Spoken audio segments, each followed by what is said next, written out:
pixel art games are what defined video gaming back when there was nothing but 8-bit graphical engines. So if you're like me and you like a little bit of nostalgia or just simply appreciate pixel design, then you've come to the right place. Because today on Mobile Games, we're going to be looking at the top greatest pixel art games of 2022 for Android and iOS devices too.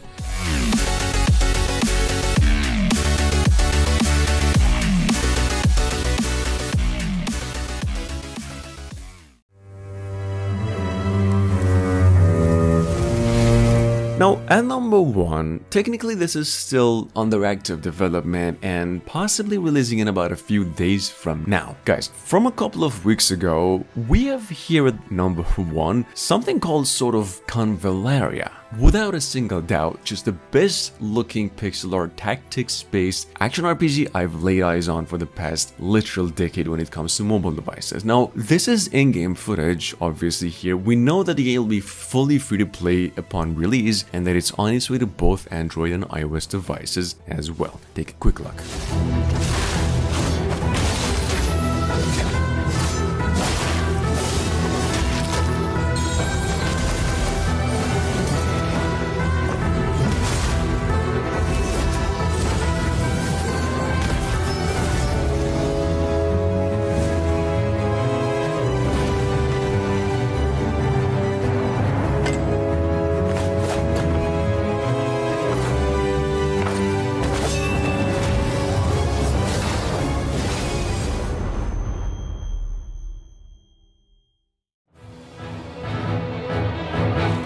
Now, coming up behind that at number 2, it's the old OCTOPATH Traveler Champions of the Continent. Well, a role-playing single-player game that features a story-driven gameplay and a gacha system at the same time. See, basically it takes the original role-playing turn-based genre to the next level in a few ways, be it the gameplay itself or the visuals. I don't know. If there's anything you do like about role-playing games and pixel arts, this is the one for you. It is free, it's incredible, story is top-notch, and in case you're wondering, it's OCTOPATH Traveler's prequel and now fully optimized and amped up for mobile devices, ready to go.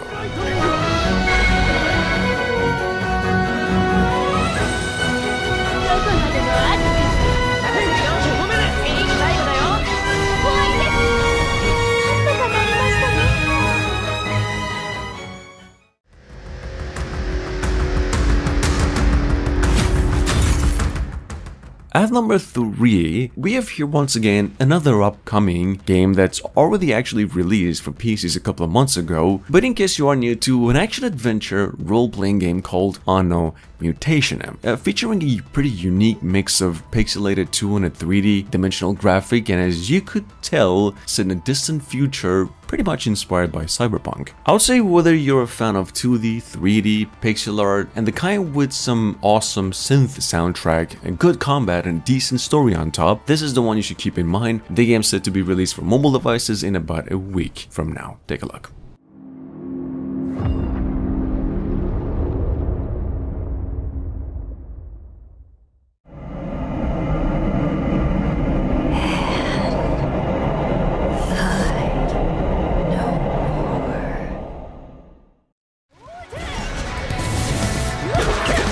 At number 4, we actually just got ourselves here a pretty much free-to-play mobile port of a great action hack and slasher that came out earlier this year called Otherworld Legends. Now, the game, as you can see, looks very pretty for a mobile port, to be frank. It's got a great music. The replay value of this game is on a whole other level when it comes to its campaign and the variety in its combat and characters. Take a quick look.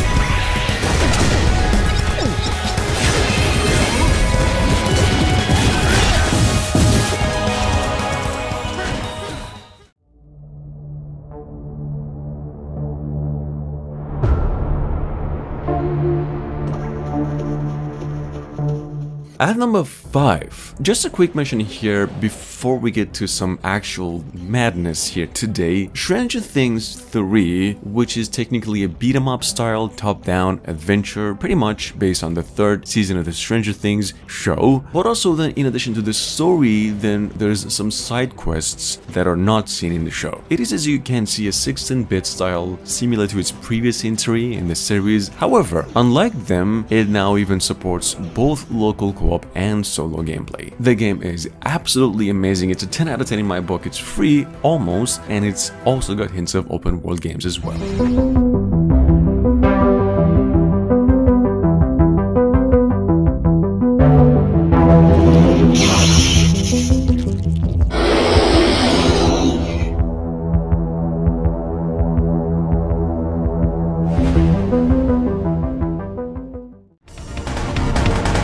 Coming up behind that, we have here with us the old Drive Ahead, which is an arena-based action driving game where your goal is to basically not to cross the finish line, but to destroy your opponents before they destroy you. Frankly, this has to be just one of the best mobile games I've personally played, even though I don't even like racing games. There is tons of missions to go through, so many cars to choose to unlock, great mechanics, so to speak, and even boss fights. Game's free, and it'll take you about 150 megabytes of space.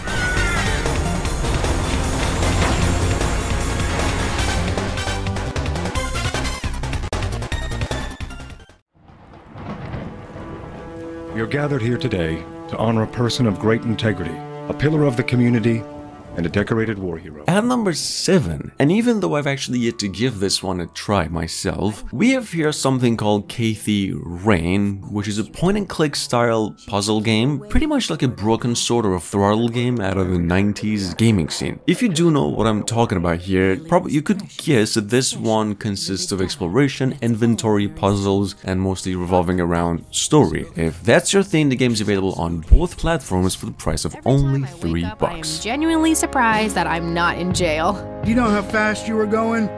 Yes. Fan-fucking-tastic.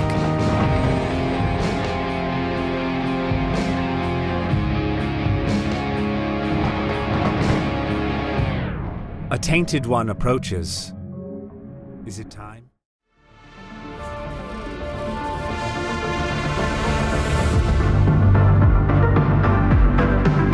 Alright guys, quick question. What happens when you take Terraria and the Binding of Isaac and then mix them together? Well, the short answer to that would be what we have here, Neon Abyss. Technically Neon Abyss Infinite, which is a mobile port that is on the way. Neon Abyss is, as you can see, a roguelike 2D platformer and a multiplayer game actually. Partly though. Very decent game when it actually came out first for PCs. Honestly, just does a lot of things right. The controls are great, there's a huge variety in weapons, perks, enemies, and bosses. The pixel art is just beautiful and so on point, and the soundtrack is out of this world. Check it out in case you missed it.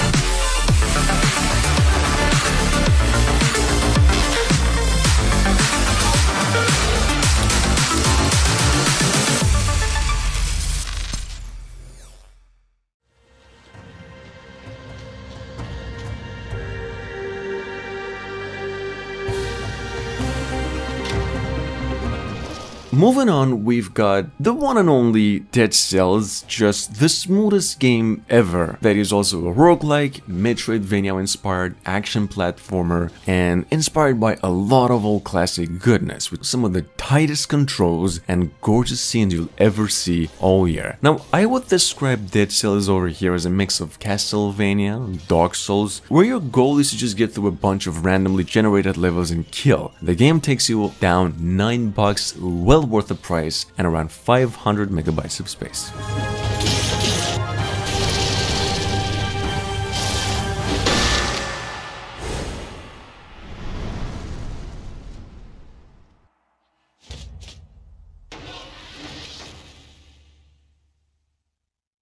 Prove your worthiness to lead as the strongest and most able. Cold winters and new enemies will push you to the brink. Never give up.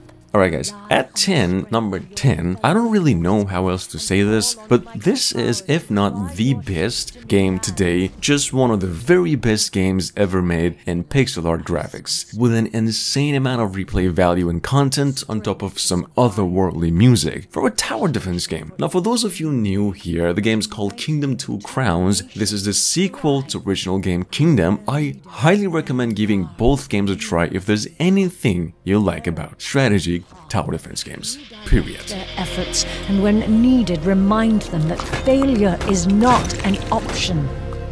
We know our first duty is to build and prepare for the cold days ahead, clearing the land, sowing our fields, raising our homes. And when battle calls, all your countrymen are armed and trained to answer. When our settlements grow strong, our thoughts turn to the sea, the green fields on the other side. As we expand, so too do the tides of war. We do not need the stone walls of the Southerner. Our people form shield walls capable of repelling the strongest new invaders. And when inspired, our berserkers know no rival on the field of battle. Rich can be the rewards of rule. Mighty steeds befitting of your success await. And should you prove your wisdom in their tests, the gods will bestow mighty powers to you. Before your might, no enemies shall stand. Become the overlord of legend in Norselands.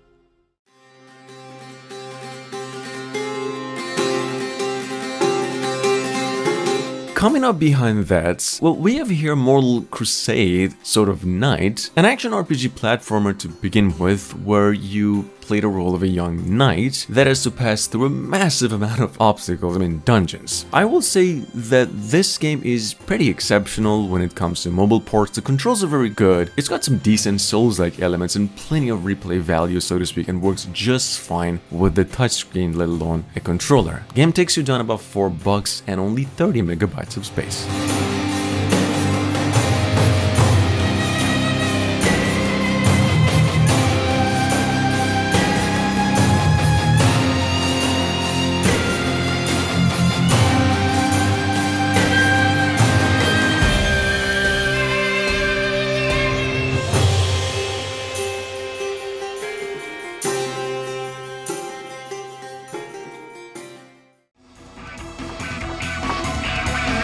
Coming up behind that, we've got here the old Valkyrie profile and now Lenneth, which is a 2006 enhanced PSP port of the first Valkyrie profile that first came out back 22 years ago or something. A classic, in short, when it comes to story-focused role-playing games. Just an excellent experience through and through, with probably one problem: it takes you down about $18. This game is 100% recommend with a controller. The touchscreen doesn't really do it for you, and honestly, the $18 price, if you are a nostalgia man like me, is absolutely worth the price, if not even more.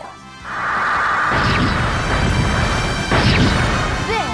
Did you quit? I grow tired of you. Finishing strike. Final blast!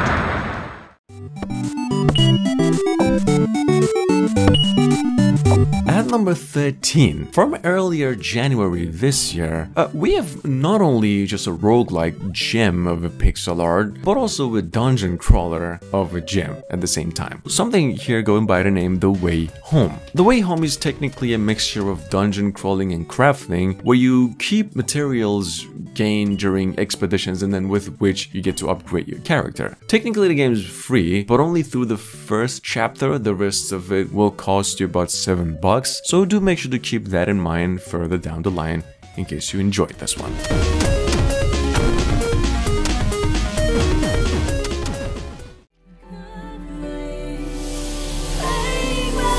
Next up at 14, it's the old MO Astray. Well, first off, Maybe I'm exaggerating, but it is an excellently crafted puzzle platformer on top of a hell of a story and some great boss fights. I don't believe you don't get to see these types of games very often, let alone if it's a pixel art and platformer. This is hands down right now one of the smoothest games to get the hang of. It's the most enjoyable too, in a way. It takes you down about $5 and will give you about 8 to 10 hours of nothing but goodness.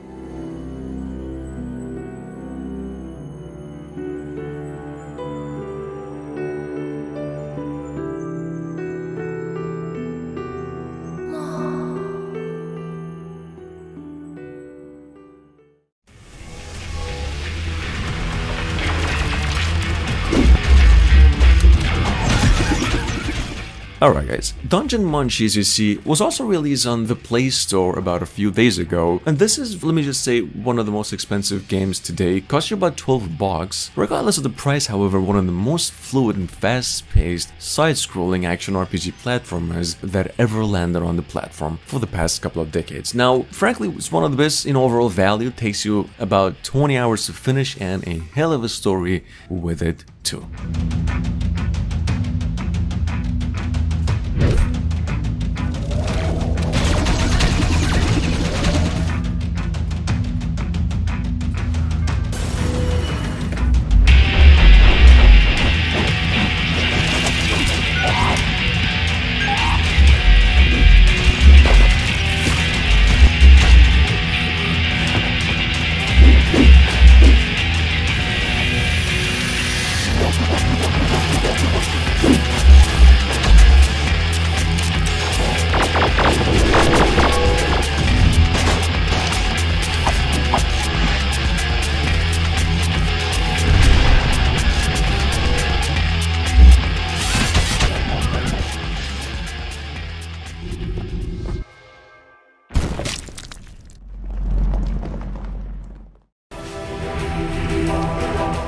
At number 16, from a couple of years ago, we have here Crimson Heart 2, which is an action RPG with an Asian-style isometric gameplay system. Honestly, this is specifically for nostalgia enthusiasts. I would say somewhere between a Valkyrie game and a hack and slasher with a lot of boss fights, a somewhat decent story too, and pretty much free with the occasional ads in case that is something you'd care about. The game's been around for a while now, so it's also pretty much bug-free.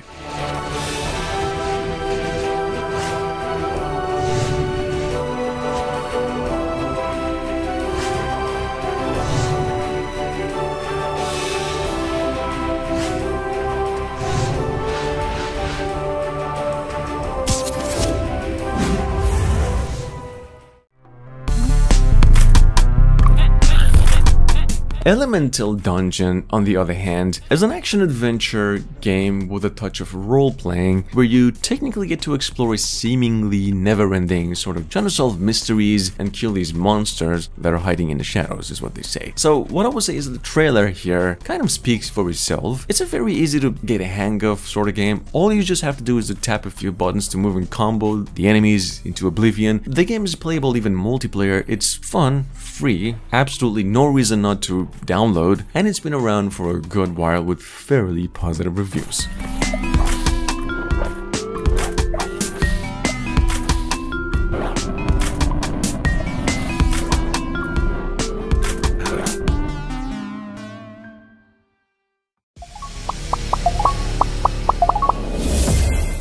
At number 18, on the other hand, we have My Hero's Dungeon Raid. First of all, just a classic, one-of-a-kind, probably pixel-style barrage shooting role-playing game, and with, I don't know how to describe this, but whoever did the soundtrack for this thing here must have been making music for the past couple of 100 years. Like, holy, the music in the game is out of this world. Well, gameplay-wise, it's also pretty solid and straightforward and fun. The game's free, it's got the occasional ads as always, and it'll take you almost 700 megabytes of space.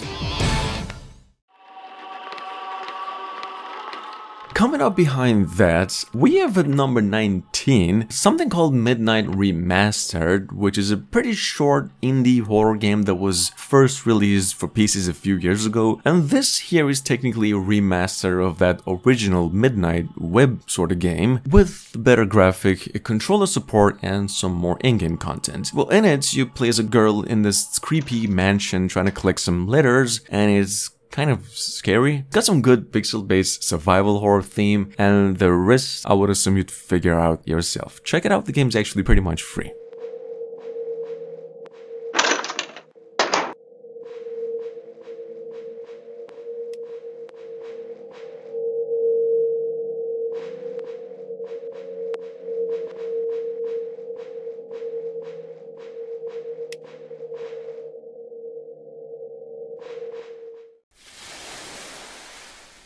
And last but not least, we have ourselves a little Castaway Island survival sim here, something called Tiny Island. Wouldn't you know it, a very fun little game where you survive on an island. And one that kind of stands out from the rest, where unlike other survival games, the whole exploration thing takes place in a single screen, and the controls of which are also dead easy. Check it out, the game is actually downloaded over 1 million times already. But that is it.